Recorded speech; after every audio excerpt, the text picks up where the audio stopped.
You know, it's time to catch up with VolQuest's Brent Hubbs, previewing Tennessee and Georgia, hitting all the headlines on Rocky Top this morning. Brent, good morning. How are you? Good morning. Hope you guys are doing well. There's no headlines. Oh, just a little nothing. football game on a Saturday night, right? Nothing to talk about. I can't think of anything to start this interview with, Brent. I have no clue. We have no clue where to go, right? Yep. Thank you for coming on, Hubs. It's been good talking to you. Talk to you later. So, Brent, the question everyone's asking, what is the latest with Nico Iamaleava, and how many steps does he have to clear in order to play tomorrow night in Athens? Well, he's got to go through the final battery of tests, final round of tests. And, you know, that this is, as I mentioned in the war room this morning, everybody's got to keep in mind, this is not a pain tolerance deal. This is not a tape it up and go. How much can you handle?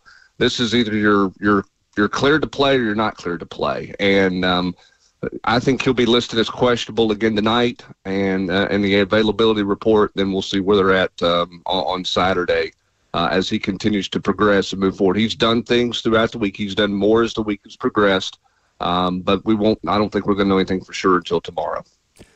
So with that situation, Brent, you know, we've heard the kind of the reporting that he's been out there with the noise, with the, you know, the practice process. How much has he really been able to do? And let's say he is able to play. How much has his normal preparation process been affected by the injury? Well, I think Tuesday was limited. He was out there. He did some things physically, but he didn't do anything, you know, in a regular team setting from what I understand. So I think Tuesday was the biggest difference day, if you will. Wednesday, he did much more of a normal practice with the team. Thursday's a walkthrough.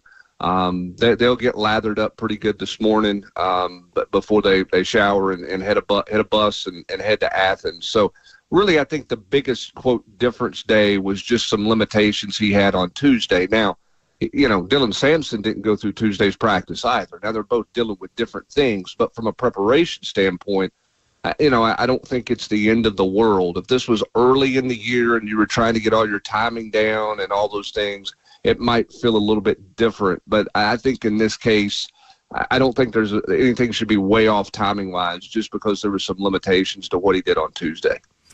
We're joined by VolQuest's Brent Hubbs this morning, a.k.a. the legend of all things East Tennessee and beyond, okay? Good Lord. That sounds like a setup of all setups this morning, Ramon. He's on one today. No, Hubbs, it's just good vibes, man. Between Tennessee, Georgia, his Steelers play the Ravens this weekend. There's a lot of nervous rivalry week energy from Ramon today, Brent. Yeah, it's one of those weekends, Hub, but I feel good about them, okay? We'll wait to see what Sunday holds for us. Let's go to Saturday. All right. Going on the road, you got to minimize a lot of things, man, and it starts with the crowd noise. Like, I'm going to ask you about the running backs, but the guys that's blocking for them, though, what is the O-line and D-line side of the Vols looking like this week? I know last week, of course, the conversation of strategically giving up yards to Mississippi State. What is the tempo for the units this weekend? Well, it's go, you know, and I don't know that they sat around and said last week, hey, we're going to give up, 150, 170 rushing yards, and we're good with that. I think as that game progressed, I think the feeling was the only way Mississippi State was going to get back in it is if they threw it over your head. Yeah. They had a couple of missed run fits up front, and the eyes were a little off, and they got into some light boxes because Mississippi State's trying to do what Tennessee does to teams in the run game, and they got Tennessee a couple of times with that. But I do think as the game went on and Tennessee got a two-score lead, I think the feeling was, hey, they can't drive at 85 yards. We don't think consistently running the football. We're just not going to let them throw it over our heads. So they did back the safeties off. There's a reason that looked like the great divide between the linebacker level and the safety level in the middle of the football field because the safeties were playing deeper than they normally have. On the other side of the ball, I mean, they're healthy on the offensive line. They've got to go execute and play better. In 2022, Tennessee just simply wasn't ready for the moment. I mean, they just weren't. When you go down there and you commit 9 penalties, 7 of them are false starts on the offensive line and one's an illegal formation on the offense, all before the ball snapped. You weren't ready. The moment was too big for you. I think this team's got some experience. They've been in these type games. Obviously, Tennessee's not supposed to win this one. They're not number one in the country in the rankings. And defense travels. So I do think Tennessee's better equipped to handle this trip down there than they were last year or 2 years ago. But, Ramon, they got to go execute. It's a night game in Sanford Stadium. Georgia hasn't had one in over a year. I mean, their two best opponents that have been in there this year are Auburn and Mississippi State. They've not had a big game. This one will be rowdy, and this offensive line has to settle in very quickly. No doubt about it. So about the running backs, man, I saw a clip on social media, man. It was Jamal Lewis speaking about his first day on campus, and he checks into Gibbs, and there was Travis Henry. And then he was, didn't have the internet back then, and he was thinking to myself, who the heck is this guy? Then he went and saw a magazine. He had over 4,000 yards. And he said he saw Travis Stevens. Like, who in the hell recruited y'all to Tennessee? Like, he was confused, but he also gave more context and said, that made me a better player. It made it competition. I feel like the conversation could be said about Dylan Sampson, Peyton Lewis, Cam Seldon, considering Deshaun Bishop is out. Man, those last two guys, Peyton Lewis and Cam Seldon, a lot of high praise. Cam Seldon's flashes. How much of a compliment do those three need to be to each other moving forward? Well, I think Cam Seldon is the X factor here. How much rust did he knock off last week, and how much does he get back into the flow of things? Because he's got a little more experience, understands the offense a little better.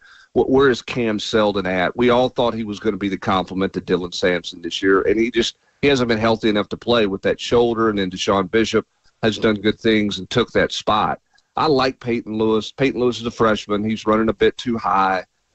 He's got to see it a little better. I mean, if he bounces that one on fourth down last week, he walks into the end zone. He didn't read the block real well because he's in the goal line situation. And, it was kind of close your eyes and hammer it in there. And he missed the hole. He missed where the hole was because of the way it was blocked up front because Mississippi State jumped inside of Miles Kitzelman. If he bounces it, he walks. So, I think there's a compliment. They need those guys to be a compliment, but this is a Dylan Sampson game, okay? You're on the road in the SEC. Those other two guys, they don't have 10 snaps of road game experience this year under their belt. This is going to be all Dylan Sampson can handle. He's beat to death right now, and he's beat up pretty good, but he's tough. He'll get himself ready to play, and he is ready to play. And he'll gut out and give you everything he's got. Tennessee needs Dylan Sampson to be effective in this game. The question is, can they run the football against Georgia? Because when you look at what the yards Georgia's given up in some of the games, the Alabama game, it was all about Jalen Milroe's legs. Last week, Ole Miss's leading rusher was Jackson Dart. Can Tennessee, in a traditional run sense, get a running back and be effective running the football against Georgia's defensive front? If you take out the big run by Jalen Wright last year to open the game, Tennessee's averaged about 55 yards a game rushing in 3 matchups against Georgia. All 3 of those Tennessee teams rushed for 2,000 yards in that season. Now, this is not the same Georgia defensive front we've seen the last few years, okay? Jordan Davis is not roaming in the middle of the field there. They've got good players. They don't have elite top 10 draft pick, top 15 draft picks right now on that defensive front. So how does that look? And by the way, on Jamal Lewis, all those other backs went, wait a minute, Coach, you told me this Jamal Lewis guy was going to be a fullback. So, what happened there? That's not what you told me he was going to be. And then, obviously, he's a potential Hall of Fame tailback for what he did in the National Football League. Great football player. Do you remember that? Like, was that like a big fuss about that, too? 3 running backs like that? Well, it wasn't just 3. It was those 3, and then you had 2 linebackers. Chris Ramseur was a high school tailback who came in and immediately moved to linebacker. And Dominique Stevenson, I think, fumbled it like 7 times his first 2 practices. They went, hey, you're going to linebacker as well, which he ended up playing in the National Football League for a few years as a linebacker. With Jamal was so big. I'll remember this like nobody's business. I asked Rodney Garner, this was after Jamal signed, I asked him about Jamal Lewis, and I said, this is back before Huddle was out. You didn't have a ton of film to watch, right? I said, well, that guy's big. He's going to be a linebacker. And Rodney looked at me and goes, and here I thought you knew something about football. You don't know anything. And to this day, if Rodney and I get into the conversation and I ask him a dumb question, he always reverts back to, I should have known you were going to ask something like that because awesome. you had no idea Jamal Lewis could play tailback. That's what do you great. know? That's great. That's awesome. Love that. Well, we know you know your stuff here, Brent Hubbs, here on RK Dub this morning. Check out his work on VolQuest, the War Room. Always a great information. So, Brent, I will give credit to Ron Slay in the afternoon show yesterday, asking the question, and the topic had brought up about Dylan Sampson and why maybe he's not getting the respect that some of these other running backs are getting around the country. Is it maybe just because you don't have one of those big brand, names on it? And I know the Vols are a big brand, but just like, what have you done for me lately type of thing? Or what is it that he's maybe not garnishing as much attention, but the numbers are there?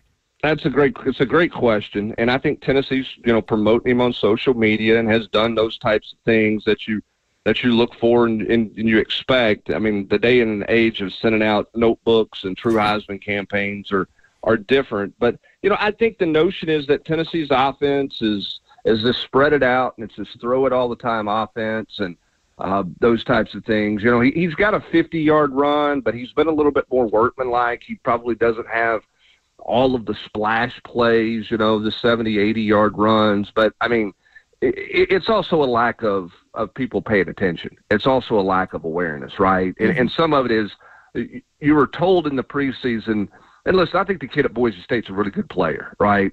But you were told in the preseason that he's the best back in the country and he's the Heisman. He's the running back Heisman Trophy candidate for the year. And really there's only one running back candidate every year.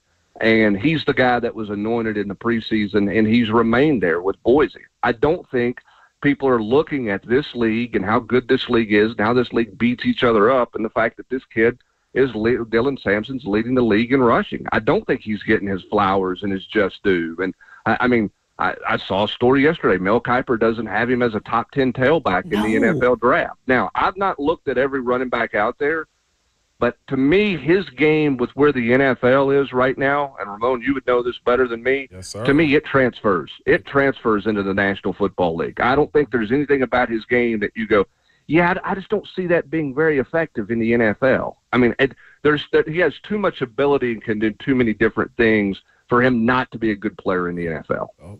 Well said. Brent Hubbs joined us this morning on RK Dub. When it comes to Dante Thornton, what's his status kind of leading into this game? What do you feel like this is a situation where he's not going to play, or vice versa? No, I think there's a chance he plays. I think that's going to be a Saturday morning deal with him, and I do think with him, his situation's different than Nico from what I understand. So I do think there's a little more of what's your tolerance level and what you can do. Now, will he be 100%? Will he be able to play 40 or 50 snaps? I don't know. And I think that one of the interesting things about this matchup, Kayla, when you look at it, is can Tennessee win one-on-ones on the outside at the receiver position? Mm-hmm. Georgia's going to grab, hug, hold, try to beat you up on the perimeter out there. How does Chris Brazel handle that? How does Thornton handle that if he plays? Can Squirrel White do something? We know Brew's physical enough, but can Tennessee win one-on-ones? And how much does Tennessee live in the two tight end sets? Because I think that right now is Tennessee's best offense. That's not what any wide receiver necessarily wants to hear. And I don't think that's what Josh Heupel, obviously it's not what he bases his offense out of. But I think right now they're most effective in the two tight end sets. I think they can protect better out of it. I think there's some shorter underneath routes, things that they can do out of it. I think they run better out of it. So how much do they live in the two tight ends, and how effective can the tight ends be against Georgia's defense? And then when they get those one-on-one shots, can Tennessee win? Yeah. Brent Hubbs of VolQuest's on 3, our guests this morning on Ramon, Kayla, and Will. Brent, the recruiting rankings of some of the Georgia offensive linemen, it's unbelievable how different they are now than even just 2 years ago. Sam Pittman's not there anymore, obviously. Neither is Matt Luke. When you look at the talent gap and deficiencies that Georgia has on the offensive line this year, Brent, how big is that gap, in your opinion, now to what it was a couple of seasons ago? Well, I think one of the things about the quote talent gap or the deficiencies is that they've been hurt all year. Right. They've not had a ton of continuity, and a bunch of guys have played for the last month or so and basically haven't practiced. They've just kind of done a walkthrough and played on Sunday. Now, Ramon never had to practice, but I think most college players need to practice. particularly when you're a younger player. So not having those guys out there, I think, has affected some of their continuity a little bit up there. I don't think they're the same as they were with Sam Pittman. I don't know that they come off the ball exactly the same way. But here's the other thing, too. No offense to Ramon and those offensive linemen, a great tailback can make an average offensive line look really good. And you look at where Georgia's at running back right now. This is not the running back group they thought they would have at this point in the season. They have got 4 guys. I think it's 4 guys out at the running back position right now. So they're playing youth back there. All of that adding up doesn't help. Now, they got manhandled last week against Ole Miss, okay? They got their manhood taken, and you know for a fact that they're going to show up and be, much better this week. So how does Tennessee's defensive front respond? Because that's going to be the war in the trenches. Tennessee's defensive side of the ball, their defensive front 7, has to win up front in this game. And I think they need to win early to kind of create some doubt and settle that crowd down a little bit. Hubs, this is a good thing. Me and average offensive lineman never was in the same sentence together because I made all of my backs good, okay? I know you I did. didn't take offense to it. No, absolutely not, Hubs. Not even a little bit. So you come on here and do this with me, Hubs, okay? Yeah, you like this, and I know you like this. Am I saying the truth or am I saying the truth? No, you spot on with that. Good vision, just like you had young Peyton Lewis running into the darkness last week when he could have had a touchdown. Right. That needed better line play. But Hubs, for the last 3 weeks, I'll say it loud again. I've been saying Tennessee goes to Athens and win. Like, Will warned me last year when he said, I was like, man, the Vols can go down to Gainesville and beat the Gators, right? And I was proven to be wrong. But this one, I'm a sicko like that, Hubs. Like, where are you at on this team being able to compete in Athens at night? Like, simply put, because nobody believed me, but they trust you better. Well, I think they absolutely can. I don't think you have to be superhuman. I don't think you need to be, you don't have to do anything outside of what you're asked to do in your job responsibility. And I'm not saying Georgia's a bad team, because they're not. Right. They're just not where they were 2 years ago when Tennessee went down there. So I don't think you have to do anything just crazy to have a chance to win this game. What you have to do is you got to get it to the second half. You look at the last 3 matchups, Georgia scored 24 points in the first half of all 3 games. Game's over. Yeah. Game's over at the half. So, you carry the fight for 60, keep it there for 60 minutes is what the maxim says. You can't be a 60-minute fight if it's not a 30-minute fight. So you got to win the first 30, right? You got to get settled into this game here. I think it's going to be a low-scoring game. I think this is going to be an old-school kind of a defensive, grinded-out game that Kirby Smart's really comfortable with, I think. And I think Josh Heupel's got more comfortable with that. Got to tackle well, can't give up cheapies, take care of the football, and just line up and go play. I absolutely think Tennessee can win this football game. I think it'll be close and low-scoring, and I don't think anybody's going to have any fingernails left by the time we get to the last bit of the fourth quarter. Me neither. I'm going to be biting mine off at the end of this one, that's for sure. Brent Hubbs of VolQuest's On 3 joins us Fridays here on the show. You'll hear him tomorrow night, courtesy of the Vol Network, right here on The Zone as well. Brent, excellent, sir. Thank you so much. Thanks, guys. Have a great weekend. Let's enjoy some football. Yes, sir. Thanks, absolutely. Brent Hubbs with us. Brought to you by Ascend Federal Credit Union, your financial partner for every stage of life. You may